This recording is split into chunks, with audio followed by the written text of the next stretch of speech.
శ్రీరామాయ నమః. కిష్కింధాకాండలో 67వ సర్గలో హనుమ యొక్క పరమాద్భుతమైనటువంటి విజృంభించినటువంటి రూపాన్ని వర్ణిస్తూ ఉన్నారు వాల్మీకి మహర్షి.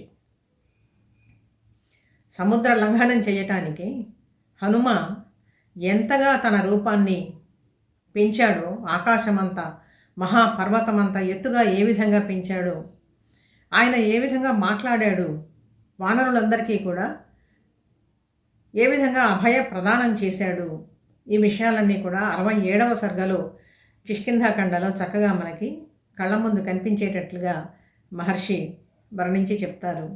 దివ్యమైనటువంటి ఆ సర్గలో విషయాలు మనం తెలుసుకుందాం. బృహద్ రూపాన్ని ధరించినటువంటి హనుమ ఎలా ఉన్నాడు.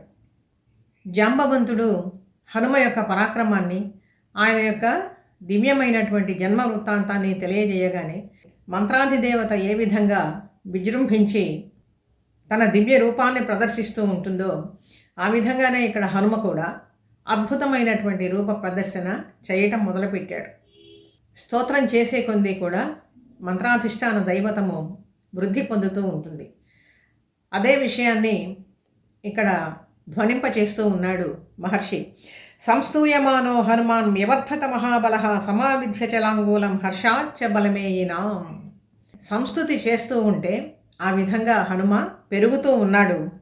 సమావిధ్య చలాంగూలం, తనని తాను సమాయత్తం చేసుకున్నాడు, తన లాంగూలాన్ని సిద్ధం చేసుకున్నాడు. తస్య సంస్తూయమానస్య వృద్ధైర్వానరపుంగవైః తేజసాపూర్యమానస్య రూపమాసీదనుత్తమం. సంస్థుతి చేసే కొంది కూడా అద్భుతమైనటువంటి వృద్ధి పొందుతూ ఉండేటువంటి హనుమ యొక్క రూపాన్ని చూపిస్తూ ఉన్నారు. వృద్ధి పొందుతూ ఉన్నాడు ఆ మహానుభావుడు. ఎలా నుంచున్నాడట, ఒక్కసారిగా గుహలో నుంచి సింహం జూలు విదిల్చి ఆవులించి ఎంత పరాక్రమంతో విజృంభిస్తుందో ఆ విధంగా నిల్చున్నాడంట. వృద్ధి పొందుతూ ఉన్నాడు. యథా విజృంభతే సింహో వివృద్ధో గిరిగహ్వరే మారుత శౌరసః పుత్రః తథా సంప్రతి జృంభతే. ఒక్కసారిగా అత్యుత్సాహంతో వివృద్ధో గిరిగహ్వరే సింహే, గిరి గుహాంతరంలో ఉండేటువంటి గుహల లోపల ఉండేటువంటి సింహం ఒక్కసారిగా జూలు విదిల్చి ఆవులించి ఏ విధంగా లేచి నిల్చుంటుందో ఆ విధంగా జృంభతే విజృంభిస్తూ ఉన్నాడు హనుమ. అగ్ని శిఖలు కక్కుతూ ఉన్నది ఆయన ముఖం. ఏం చెప్తున్నాడో అప్పుడు చూడండి. అరుజత్ పర్వతాగ్రాణి హుతాసన సఖో నిలః బలవాన్ అప్రమేయశ్చ వాయురాకాశగోచరః తస్యాహం శీఘ్రవేగస్య శీఘ్రగస్య మహాత్మనః మారుతస్య వరసః పుత్రః ప్లవనే నాస్తి మత్సమః. ఎట్లాంటి వాడిని నేను, ఎవరిని?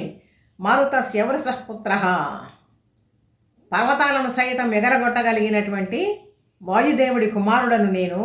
అగ్నిదేవుడికి మిత్రుడైనటువంటి ఆ వాయుదేవుడు ఆకాశంలో ఎంత వేగంతో సంచరిస్తాడో నేను అంత వేగంతో సంచరించగలను. బలవాన్ అప్రమేయశ్చ, నాతో సమానమైనటువంటి బలపరాక్రమాలు కలిగినటువంటి వాడెవడూ కూడా లేడు. తస్యాహం శీఘ్రవేగస్య శీఘ్రగస్య మహాత్మనః, అంతటి వేగం, అంతటి గమన శక్తి నాకు ఉన్నది. ఉత్సహేయం హి విస్తీర్ణం ఆలిఖంతమివాంబరం మేరుం గిరిమసంగేన పరిగంతుం సహస్రశః. ఆకాశాన్ని తాకుతూ ఉన్నదా అన్నట్లుగా ఉండేటువంటి మేరు పర్వతాన్ని కూడా అవలీలగా వేల పర్యాయాలు నేను చుట్టి రాగలుగుతాను. బాహువేగ ప్రణున్నేన సాగరేణాహముత్సహే సమాప్లావయితుం లోకం సపర్వత నదీ హ్రదం. ఎన్నో పెద్ద పెద్ద పర్వతాలతో, నదులతో, సముద్రాలతో కూడి ఉండేటువంటి భూమండలాన్ని మొత్తాన్ని కూడా నేను అవలీలగా చిన్నాభిన్నం చేయగలుగుతాను. ఎక్కడా విశ్రాంతి అనేటువంటిది లేకుండా, మధ్యలో ఒక్క నిమిషం కూడా విశ్రాంతి లేకుండా ఆకాశ గమనం చేయగలుగుతాను నేను. ఉత్సహేయం అతిక్రాంతం సర్వాన్ ఆకాశ గోచరాన్. ఆకాశంలో ఉండేటువంటి గ్రహ నక్షత్రాదులన్నీ కూడా నా వేగాన్ని గమనించగలవు, వాటిని కూడా నేను అధిగమించగలను. సాగరం శోషయిష్యామి దారయిష్యామి మేదిని. పెద్ద పెద్ద సముద్రాలను అన్నింటినీ కూడా శోషింపచేయగలుగుతాను, శుష్కింపచేయగలుగుతాను. మేదిని దారయిష్యామి, ఈ భూమండలాన్ని మొత్తాన్ని కూడా బద్దలు చేయగలిగినటువంటి శక్తి నాకు ఉన్నది. ఈ మహా పర్వతాలన్నీ కూడా ఉన్నాయి, వాటిని అన్నింటినీ కూడా నుగ్గు చేయగలిగినటువంటి శక్తి నాకు ఉన్నది. వానరులారా, ఆ కింద ఉన్నటువంటి వానరులను ఉద్దేశించి మాట్లాడుతూ ఉన్నాడు. వాళ్ళంతా చిన్న చిన్న రూపాలుగా కనపడుతూ ఉన్నారు. ఇప్పుడు హనుమ పర్వతాకారంతో నిల్చుని ఉన్నాడు కదా, అటువంటి హనుమ ఆ వానరులను ఉద్దేశించి ఏ విధంగా మాట్లాడుతూ ఉన్నాడో చూడండి. వైనతేయస్య సాశక్తి మమయా మారుతస్యవా. నా శక్తి ఎటువంటిది? గరుత్మంతుడి శక్తికి మించినటువంటిది. అంటే అన్ని ప్రాణుల్లోకి కూడా గరుత్మంతుడు అమితమైనటువంటి వేగంతో ఆకాశ మార్గంలో సంచరించగలుగుతాడు. ఆ గరుత్మంతుని మించినటువంటి వేగంతో నేను ఆకాశంలో ప్రయాణం చేయగలుగుతాను. నిమేషాంతర మాత్రేణ నిరాలంబనమంబరం. ఆకాశానికి ఎగరటానికి ఎంతకాలం పడుతుందనుకున్నారు?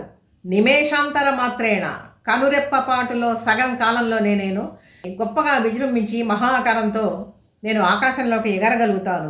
నిమేషాంతర మాత్రేణ నిరాలంబనమంబరం. ఏమీ ఆధారం లేకుండా నిరాలంబంగా నేను ఆకాశంలోకి ఎగరగలుగుతాను.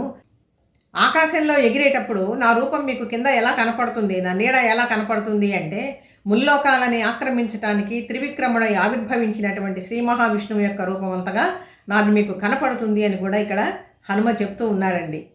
అంత తేజస్సుతో, అంత మహాపరాక్రమంతో విజృంభించినటువంటి హనుమ ఇప్పుడు ఆ వానరులకు మళ్ళీ సందేశం ఇస్తూ ఉన్నాడు. చూడండి. బుద్ధ్యాచాహం ప్రపశ్యామి మనశ్చేష్టాష్టమే తథా అహం ద్రక్ష్యామి వైదేహీం ప్రమోదధ్వం ప్లవంగమాహ. నా మనసుకి బుద్ధికి ఎప్పుడూ కూడా విరోధం ఉండదు.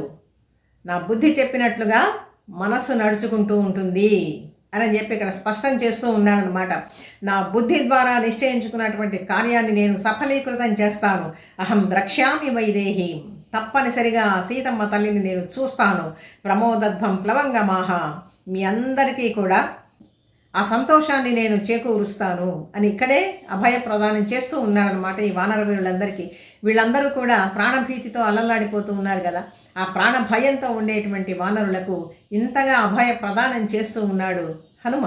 ఈ విధంగా గొప్ప తేజస్సుతో, పరాక్రమంతో, మహాద్భుతమైనటువంటి రూపంతో ఉండేటువంటి హనుమను చూసి ఆ కింద ఉండేటువంటి వానరులంతా కూడా చాలా ఆశ్చర్యచకితులైనారన్నమాట. తమేవం వానర శ్రేష్టం గర్జంతం అమితౌజసం ప్రహృష్ట హరయస్తత్ర సముదైక్ష్యంత విస్మితాః. ఆశ్చర్యమైనటువంటి చూపులతో వాళ్ళు ఆ హనుమను చూస్తూ ఉన్నారు. బృహద్ రూపాన్ని ధరించినటువంటి హనుమ, ఆకాశాన్ని తాకుతూ ఉన్నాడా అన్నట్లుగా ఉండేటువంటి హనుమ, మేరు పర్వతంతో సమానమైనంత ఎత్తుగా పెరిగినటువంటి హనుమ, గంభీరంగా గుహలోంచి పెద్ద సింహం ఆవిలించి ఏ విధంగా లేచి నిలబడుతుందో, పరాక్రమంతో విజృంభించడానికి ముందుకు దూకుతుందో ఆ విధంగా ఉండేటువంటి హనుమ, శత్రు భయంకరుడైనటువంటి హనుమ, అభయమూర్తి అయినటువంటి హనుమ, తన పరాక్రమాన్ని తెలుపుకుంటూ ఉండేటువంటి హనుమని ఇప్పుడు వీళ్ళంతా కూడా ఆశ్చర్యంగా చూస్తూ ఉన్నారు. కింద ఉండేటువంటి వానర వీరులంతా ఇంత గొప్పగా పెంచినటువంటి హనుమని, అభయ ప్రదానం చేస్తూ ఉండేటువంటి హనుమకి మనం కూడా మనస కర్మణ నమస్కరించుకుందాం ఒకసారి. ఈ భాగంలో ఇంతవరకు హనుమ ఏ రూపంతో విజృంభించి ఆకాశం దాకా నుంచుని ఉన్నాడో, ఎంత అభయమూర్తిగా కనపడుతూ ఉన్నాడో ఆ హనుమకి, ఆ హనుమ రూపాన్ని మనం చెప్పుకున్నాము. తర్వాతి భాగంలో ఇంకా ఎటువంటి సంభాషణ వీళ్ళందరి మధ్య కూడా జరిగిందో తర్వాతి భాగంలో మళ్ళీ మనం తెలుసుకుందాం రామ అనుగ్రహంతో. వీడియో నచ్చితే లైక్ చేయండి, షేర్ చేయండి, సబ్స్క్రైబ్ చేయండి. మీ అభిప్రాయాన్ని కామెంట్ రూపంలో తెలియజేయండి.